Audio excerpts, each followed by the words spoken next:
नमस्कार, welcome to तपस्या wellness and healing space. मैं डॉक्टर जल्पा तरुक, नेचुरोपैथी एंड योग फिजिशियन। तो अगले वीडियो में हमने देखा था कि फ्रोजन शोल्डर क्या है और उनके कारण क्या है, कोजेस क्या है। आज के वीडियो में हम देखेंगे कि फ्रोजन शोल्डर के मेन जो सिम्टम्स है वो क्या है, यानी कि उसके स्टेजेस क्या है या फिर फेज़ कह लो, कितने फेजेस में वो देखने को मिलते हैं। तो एज़ पर दी साइंस फ्रोजन शोल्डर है वो 4 स्टेजेस में दिखाई जाता है। सबसे पहला स्टेज है जिसे फ्रीजिंग स्टेज कहते हैं। इस स्टेज में क्या होता है, जो हमारी शोल्डर की जो मूवमेंट है वो रेस्ट्रिक्ट होना स्टार्ट हो जाता है, रेंज ऑफ मूवमेंट है वो डिक्रीज़ होना शुरू हो जाता है और यहाँ पर पेन और स्टिफनेस पाया जाता है। पेन सबसे ज़्यादा फर्स्ट स्टेज में मिलता है और ये शुरुआत का स्टेज है और ज़्यादातर रात को ही पेन ज़्यादा होता है जब हम एक ही साइड पे या तो सीधा लेटे रहते हैं। तो जो शोल्डर हमारा फ्रोजन शोल्डर होना शुरू हुआ है वहाँ पर रात के समय पे ज़्यादा पेन होता है और ये जो स्टेज है वो 2 से लेकर 9 मंथ्स तक रहता है। इनका जो वैलिड पीरियड है वो 2 मंथ से लेकर 9 मंथ तक हो सकता है, पर्सन टू पर्सन वेरी करता है। सेकेंड स्टेज है जो फ्रोजन शोल्डर का जो मेन स्टेज है वो फ्रोजन स्टेज है। उनका नाम ही फ्रोजन स्टेज है, तो जैसे ये नाम के हिसाब से ही हमें समझ में आ जाता है कि सेकेंड स्टेज है वो सबसे इम्पोर्टेंट और सबसे डिफ़िकल्ट स्टेज है।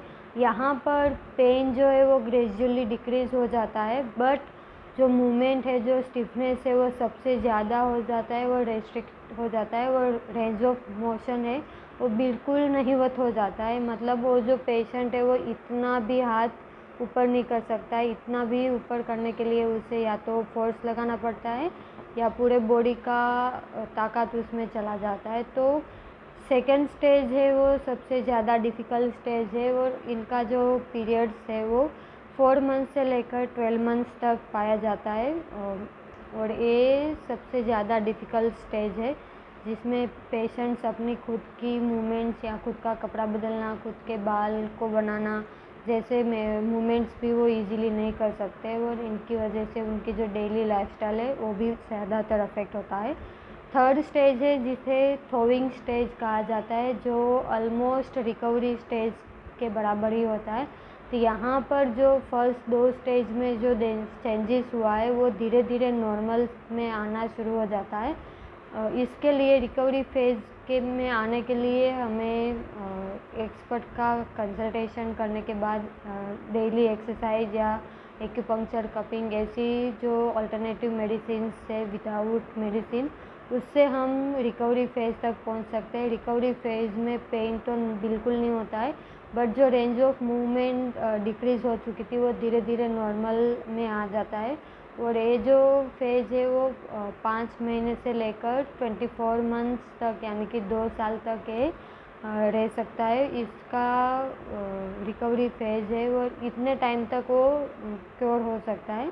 Person to person time period जो है वो चेंज होता है। लास्ट फेज़ है जो रिजोल्यूशन फेज़ है।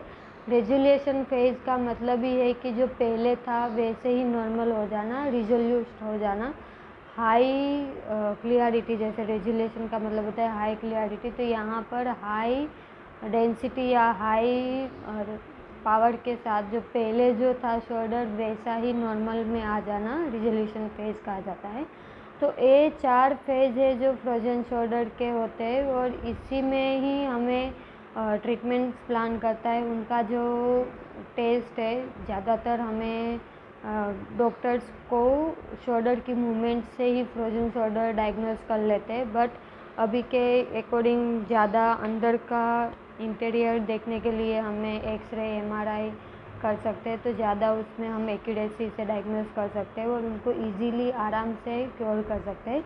तो अगर आप और आपके फैमिली में या किसी को भी फ्रोजन शोल्डर का चारों में से कोई एक स्टेज अगर शुरू हुआ है तो आप हमारा कांटेक्ट करें 9265551731 पर और एल्स आप सेंटर को विजिट कर सकते हैं। Tapasya wellness and healing space 101 Kashi corner apartment behind Kashi plaza, opposite Dayal ji ashram, Majra gate, Surat.